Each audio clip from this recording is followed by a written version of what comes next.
ধর্ষণ খুন তদন্তে চালকের চাঞ্চল্যকর দাবি। ঘটনার দিন ভোরে চালককে ফোনে ডেকে পাঠান সন্দীপ ঘোষ। ভোরে ফোনে দাবি করা হয় সন্দীপের চালকের তরফ থেকে সকাল 10টার পর ফোন করেন বলেই জেরায় দাবি করেছেন সন্দীপ। আরজি করে ধর্ষণ খুন তদন্তে দুই বয়ানে অসঙ্গতি। সন্দীপের গাড়ির চালকের বয়ান রেকর্ড করা হয়েছে।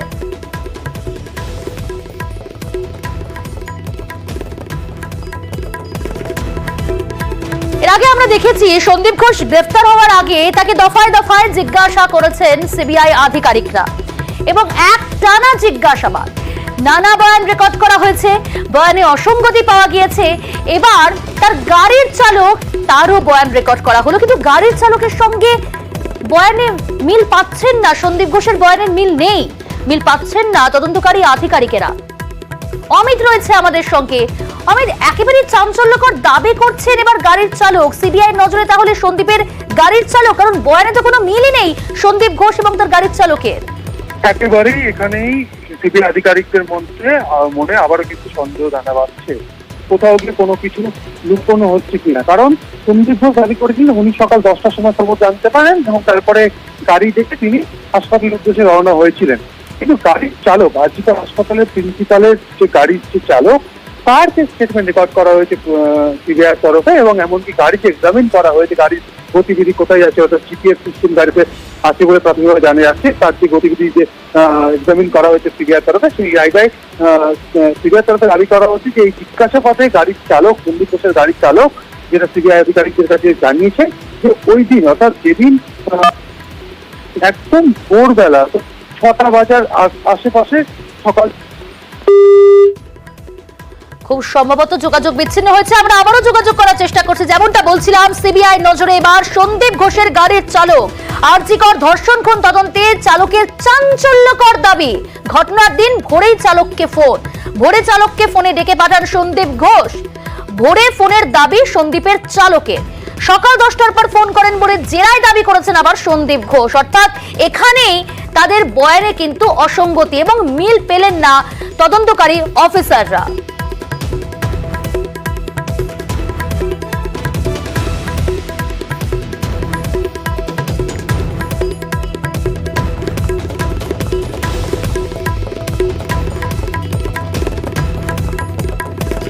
সন্দীপের গাড়ির চালকের ইতিমধ্যেই বয়ান রেকর্ড করা হয়েছে, কারণ দুই বয়ানেই একাধিক অসঙ্গতি।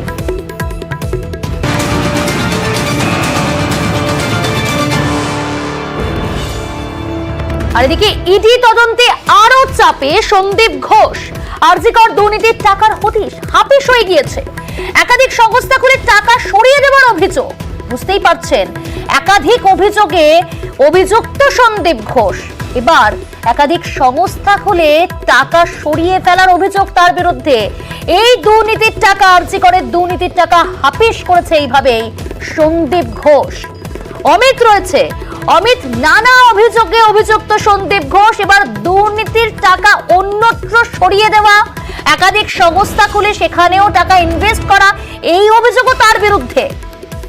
এইরকমই 8 থেকে 10টি সংস্থার হদিশ পাওয়া গিয়েছে। গত শুক্রবার যে তল্লাশি অভিযান চালানো হয় ইডির তরফে, সেই তল্লাশি অভিযানে সন্দীপ ঘোষের অত্যন্ত নিকট আত্মীয়দের বাড়িতে যে তল্লাশি অভিযান চলেছে বা পুলিশ তল্লাশি অভিযান চলেছে, সেখান থেকে যে সমস্ত নথি বাজেয়াপ্ত করা হয়েছে, সেই সমস্ত নথির মধ্যেই কোম্পানি সম্পর্কিত তথ্য লিখিয়েছিল বা কোম্পানি সম্পর্কিত তার সন্ধান পান। এবং ইডি আধিকারিকরা মনে করছেন এই সমস্ত সংস্থা, অর্থাৎ তাদের নিকট আত্মীয়দের নামে সংস্থা থাকলেও কার্যত এই সমস্ত সংস্থার নিয়ন্ত্রণ ছিল সন্দীপ ঘোষের হাতে। এমন ইডি আধিকারিকরা কতদিন ধরে এই ধরনের সংস্থাগুলো চলছিল বা চালাচ্ছিলেন সন্দীপ ঘোষ?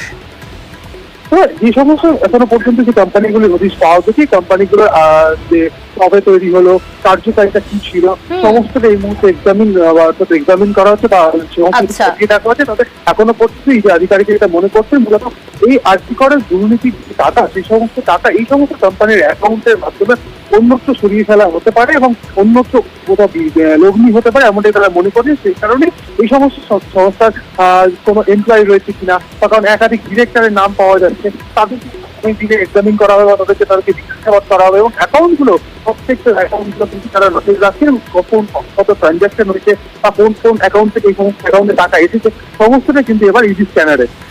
অমিত, এখান থেকে জানতে চাইবো তোমার কাছ থেকে। আমরা জানলাম যে এই কথা ইডির যে তল্লাশি অভিযান, সন্দীপ ঘোষের বাড়ি, ভিলা, বিভিন্ন জায়গায় সন্দীপ ঘনিষ্ঠদের বাড়িতেও তল্লাশি চালিয়েছে ইডি আধিকারিকেরা। সেই সূত্র ধরেই কি এই যে সংস্থাগুলো হদিশ পাওয়া গেল? ইডি সূত্রে এই বিষয়ে কি জানতে পারছো? প্রাথমিক পর্যায়ে কটি সংস্থার হদিশ মিলেছে? কারা ওই সংস্থা চালাতেন? ওই সংস্থার ডিরেক্টর কারা? এই বিষয়ে কিছু জানা যাচ্ছে? একদম ইনিশিয়াল স্টেজে ইডির তরফে যেটা দাবি করা হচ্ছে, একদম ইনিশিয়াল স্টেজ এই মুহূর্তে ইনভেস্টিগেশনে, সেক্ষেত্রে শুক্রবার দিন প্রথম তল্লাশি চালানো হয় ইডির তরফে। সেক্ষেত্রে আমাদের সন্দীপ ঘোষের বাড়িতে তল্লাশি চালানো হয়েছে। সন্দীপ ঘোষের ইনলসের বাড়ি বা তার আত্মীয় যাদের বাড়ি রয়েছে বা বিপ্লব সিং এর অ্যাকাউন্টেন্টের বাড়িতে যে তল্লাশি চালানো হয়েছে, সেই সমস্ত জায়গা থেকে নথিগুলো পাওয়া গেছে বা তাদের এবং সেই সমস্ত নথির মধ্যে কোম্পানি সংক্রান্ত বা সংস্থা সংক্রান্ত বেশ কিছু তারা কিন্তু নথি বাজেয়াপ্ত করেছে বা পেয়েছে। এবং সেই সমস্ত নথিগুলো খতিয়ে দেখে এই সমস্ত 8 থেকে 10টি কোম্পানি এখনো পর্যন্ত এই হিসাবে দাবি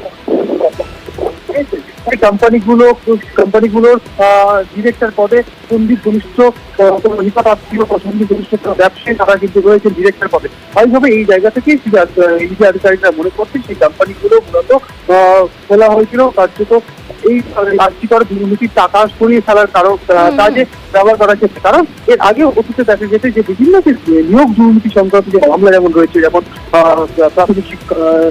প্রাথমিক শিক্ষক নিয়োগ দুর্নীতি মামলা বা এসএসসি নিয়োগ দুর্নীতি মামলা বা রেশন দুর্নীতির ক্ষেত্রে দেখা গেছে অভিযুক্তরা বিভিন্ন সময় তাদের নিকট আত্মীয়দের নামে অ্যাকাউন্ট খুলে বা কোম্পানি করে টাকা সাইফুন করেছে। বেশ, ধন্যবাদ। সন্দীপ ঘোষের আরো সম্পত্তির হদিশ। বেলেঘাটার সুভাষ সরোবরের কাছে বিলাসবহুল ফ্ল্যাট, সেটাও একটা নয়, দুটো। গ্যারেজের দামি গাড়ি। বাগুইআটির কাছে হাতিয়ারাতেও আরজি করের প্রাক্তন অধ্যক্ষের বিশাল বাড়ি।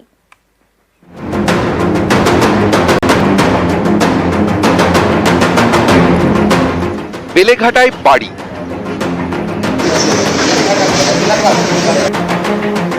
ক্যানিং এর জীবনতলায় ভিলা। এখানেই শেষ নয়, সন্দীপ ঘোষের আরো সম্পত্তির হদিশ মিলেছে এবার বেলেঘাটায়। সুভাষ সরোবরের কাছে বিলাসবহুল flat. P18A CIT road, scheme 10। এই সেই স্ট্যান্ড অ্যালোন বিল্ডিং, যে বিল্ডিং এ সন্দীপ ঘোষের আরো একটি ঠিকানা বা আরো একটি ফ্ল্যাট রয়েছে। এই বহুতলেই সন্দীপ ঘোষের দুটি বিলাসবহুল ফ্ল্যাট, দুটি 1200 স্কোয়ার ফুটের। 3 তলায় একটি ফ্ল্যাট, এখানে 3টে বেডরুম। এ ফ্ল্যাটের দরজায় তালা।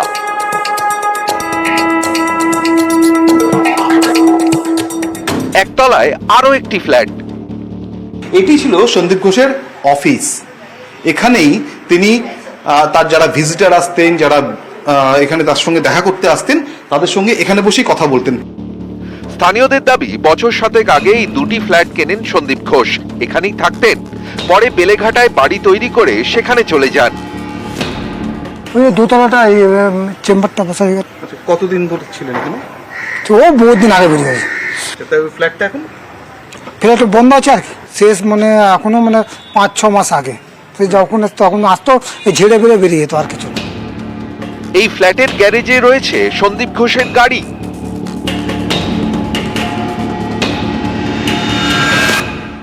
গাড়িতে government of West Bengal on duty লেখা স্টিকার। আরজি করের পার্কিং স্টিকারও সাটানো গাড়ির কাছে। সিআইটি রোডে দুটি ফ্ল্যাট আর বাগুইআটির কাছে হাতিয়ারায় সন্দীপ ঘোষের বিশাল বাড়ি।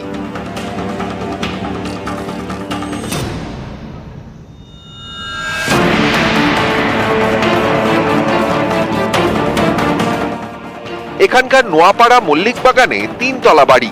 এই বাড়িতে থাকতেন সন্দীপ ঘোষের মা বাবা। সন্দীপও মাঝে মধ্যেই থাকতেন।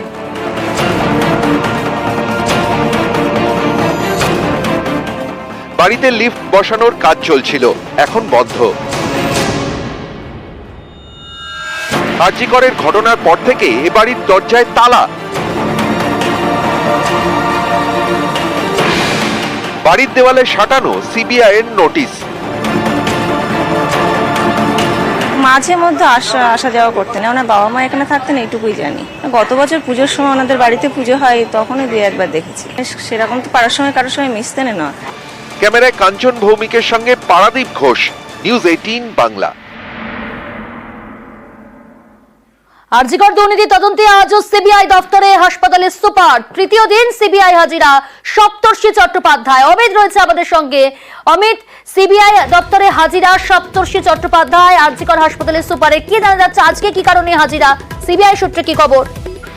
বৃহস্পতিবারই রাজ্য স্বাস্থ্য দপ্তর এবং আরজিকর হাসপাতালের তরফে আরজিকরের বিভিন্ন বিষয় সংক্রান্ত সেখানে বিভিন্ন মেডিকেল ইকুইপমেন্ট কেনা হতো বা টেন্ডার গুলো ডাকা হয়েছিল এবং সেখানকার বিভিন্ন প্রস্তাব কেনা হয়েছে এই সংক্রান্ত বিভিন্ন নথিপত্র কিছু পাঠিয়ে দেওয়া হয়েছিল সিবিআইয়ের কাছে। এবং সিবিআইয়ের তরফে আধিকারিকরা প্রথম কয়েকদিন আরজিকর হাসপাতালে যে সেখানকার ইউনিভার্সিটি সপ্তর্ষি চট্টোপাধ্যায় কথা বলেছেন, অন্য কর্মকর্তাদের সঙ্গে কথা বলেছিলেন এবং গত 3 দিন ধরে শুক্র এবং আজকেও তিনি আজকে সিবিআই দপ্তর তিনি এসেছেন এবং মূলত তার আসার কারণ হচ্ছে যে সমস্ত নথি আনা হয়েছে সিবিআই দপ্তরে বা সিবিআইকে হ্যান্ড ওভার করা হয়েছে হাসপাতালের তরফে, সে সমস্ত নথি এক্সামিন করার ক্ষেত্রে সপ্তর্ষি চট্টোপাধ্যায় ইউনিভার্সিটি সহ অন্যান্য কর্মকর্তার সাহায্য নেওয়া হচ্ছে সিবিআই তরফে।